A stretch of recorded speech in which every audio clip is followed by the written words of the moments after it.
اس کو کوئی دوسرا نہیں جانتا.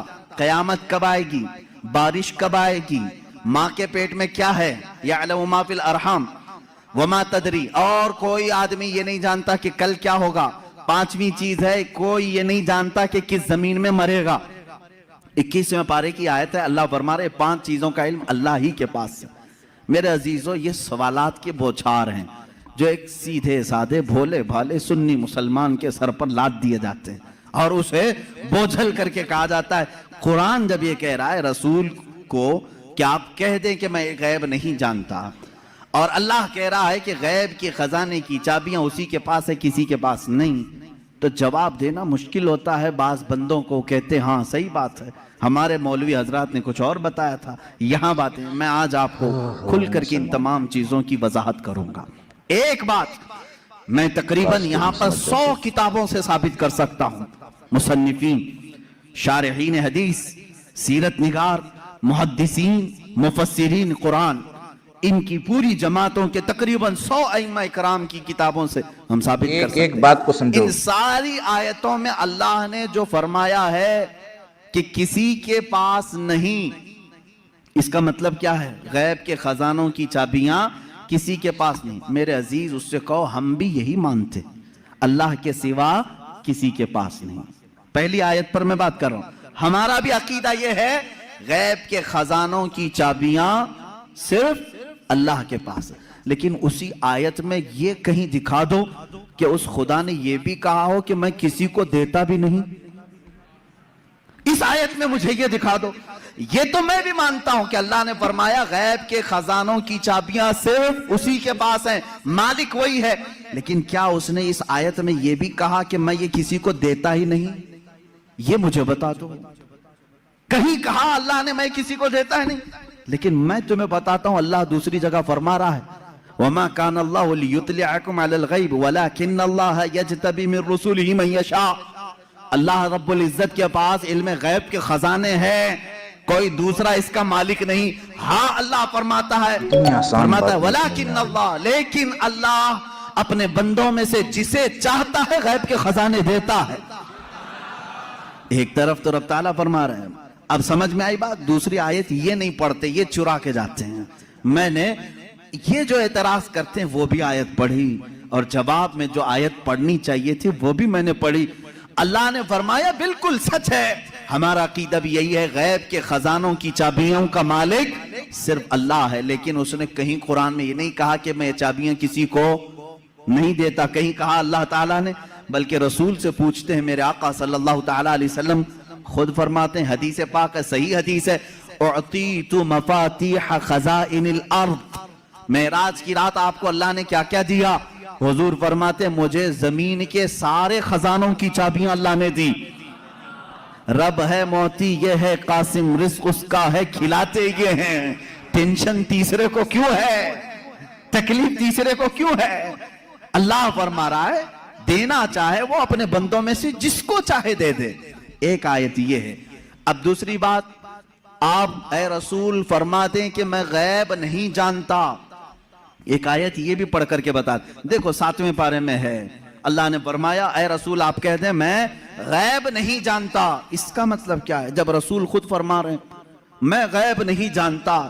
عزیز میرے محترم عزیزو, آج ضرورت اس بات کی ہے کہ ہم ایک ایک بات کو سمجھنے کی کوشش کریں. اب جیسے مفتی سلمان رضوی صاحب نے اس بات کو کلیئر کیا, اب ایک بات ہمارے دماغ میں بیٹھ جانا چاہیے, ہمارا دل صاف ہو جانا چاہیے. لیکن ہوگا کیا کہ اب دوسری بات میں ہم چھڑکانی کریں گے. ایسا کرتے ہیں سارے لوگ, ایسے نہیں ہے میرے محترم عزیزو.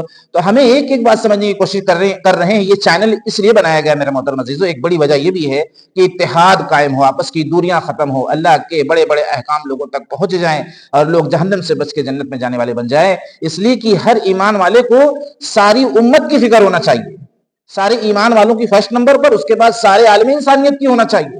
اللہ کے رسول کی زندگی آپ اٹھا کر دیکھو کہ جو ہے قافلہ جا رہا ہے, پہاڑی کے اس پار ہے, رات ہے اور گرج اور چمک ہے, رات کے آدھی رات کے اٹھ کر جا رہے ہیں اور گرج چمک کے اندر وہ جو ہے پہاڑی کے حصے کو پار کرنا چاہتے ہیں. چونکہ پہاڑی کافی اونچی ہے, اس کو پار کر نہیں پا رہے تھے چونکہ پانی بھی برس رہا ہے, اور اس کے بعد وہ چڑھ رہے ہیں اور گر رہے ہیں اور چڑھ رہے ہیں اور پھسل رہے ہیں. ایسے نبی کے ہم امتی ہیں.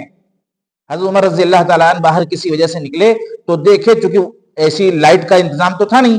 دیکھے جو ہے کوئی شخص جو ہے پہاڑی پہ چڑھتا ہے پھسل کے گر جاتا ہے, پہاڑی پہ چڑھتا ہے پھسل کے گر جاتا ہے. تو وہ دھیرے دھیرے دھیرے قریب اس چمک میں, یعنی جو بجلی چمک رہی تھی, دھیرے دھیرے دھیرے قریب جب پہنچے تو دیکھا کہ تو اللہ کے رسول نے پوچھا, اے اللہ کے نبی یہاں پر آپ اتنی رات میں اتنا کیوں پریشان ہیں, کیا بات ہے؟ بولے اے عمر, ایک قافلہ اس پہاڑی کے اس بار سے ابھی گزرے گا, اس کے بعد اگر میں ان سے ملاقات نہیں کر پایا اور ان کو ایمان کی, اعمال کی, آخرت کی, عاقبت کی, مرنے کے بعد والی زندگی کی دعوت نہیں دے پایا, میں نے تھوڑا خلاصہ کر دیا میرے محترم عزیزو, تو پھر ان کی ملاقات میری آئندہ نہیں ہو پائے گی. یہ فکر ہے ہمارے نبی کی میرے محترم عزیزو, اور ہم ایک دوسرے سے دوریاں بنانے کے لیے تیار ہیں اور ایک ایک بات کو سمجھنا نہیں چاہ رہے ہیں. جیسے مفتی سلمان آزاری صاحب نے سمجھایا تو اب اس کو سمجھو, اس بات کو اور اس کو مانو, پھر ان کے خلاف فتویٰ بازی نہ کرو. اور اسی طریقے سے دیوبند مسلک, اہل حدیث مسلک, جو بھی اگر قرآن حدیث کی دلیل میں کوئی بات بتا رہا ہے تو ہمیں اس میں چھیڑخانی نہیں کرنا, اس کی بات کو سمجھنا ہے. اگر وہ بات ہمیں اچھی نہیں لگ رہی ہے, سمجھ میں نہیں آ رہی ہے ہمارے علم کے اعتبار سے, تو محبت و اخلاق پیش کر کے ہم بتا دیں کہ یہ ایسے نہیں ایسے ہے, دوری نہیں. اب ہمیں مسلک کے نام پہ ہمیں دوری نہیں کرنا ہے, اب مسلک کو ایک کنارے رکھ کے اتحاد قائم کرنے کا وقت ہے. ہاں اتحاد کر لو آپس میں, یہ ہمارے نبی کی فکر ہے. اور ایک بڑا راز جو میں بتانے والا تھا اس کو کلیئر کر دیتا ہوں, اس کے بعد ویڈیو کا اختتام کرتے ہیں میرے محترم عزیزو. بہت ہی بڑا راز. جیسے مثال کے طور پر بریلوی مسلک کے لوگ دیوبندی مسلک کے لوگوں کے متعلق بہت سی بدگمانیاں رکھتے ہیں, جیسے کہ یہ غلط ہیں, ان کا عقیدہ غلط ہے, یہ علم غیب کو نہیں مانتے, اس طرح کی بہت سی باتیں جو ہوتی ہوئی نظر آ رہی ہے اور جھگڑے کا ایک بڑا ذریعہ بنی ہے انتشار کا.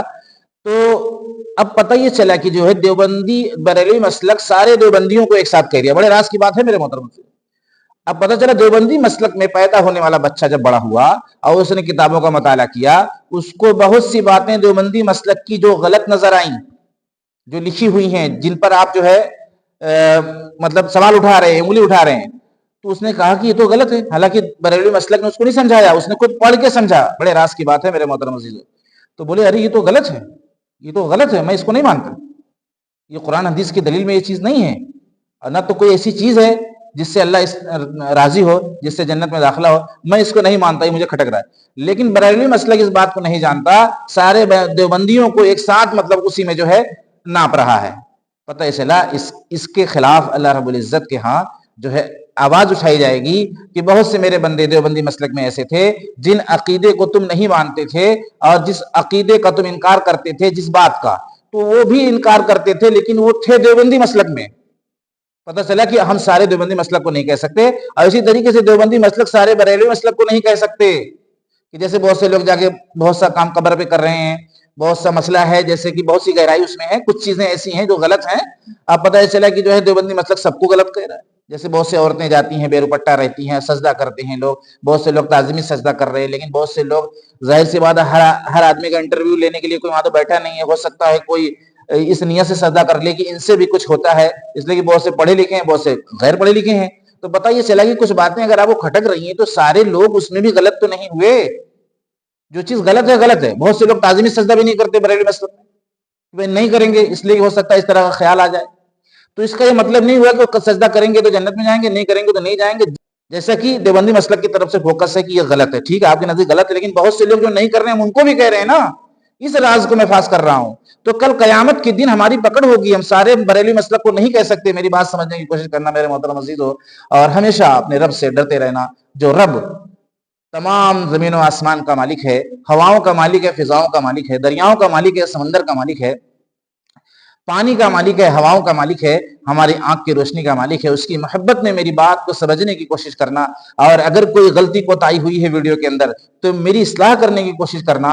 اگر میں اس میں فیل ہوں یا میری کوشش میں کہیں سے کمی بیشی نظر آ رہی ہے آپ کو, تو ضرور کمنٹ کرنا. دل سے ارادہ اور نیت تو یہی ہے کہ اللہ تبارک و تعالی ہم لوگ کو ایک اور نیک بنا دے, تاکہ ہم آپ صلی اللہ علیہ وسلم کے جو ہے آخرت میں میدان محشر میں جب کھڑے ہوں, ہمارے نبی کا چہرہ جو ہے ہمارے اعمال کی وجہ سے چمکتا ہوا نظر آئے, اور اللہ رب العزت ان کا ہمیں پڑوسی بنائے. میرے محترم عزیزو, آج سے دلوں کو صاف کرنے کی نیت کرو. آج پہلا رمضان ہے, اور جو کچھ بھی کمی بیشی ہوئی ہے اس کو توجہ سے سن کر کمنٹ کرنے کی کوشش کرنا, تاکہ نیکسٹ ویڈیو میں اس کا جواب دے سکوں. السلام علیکم.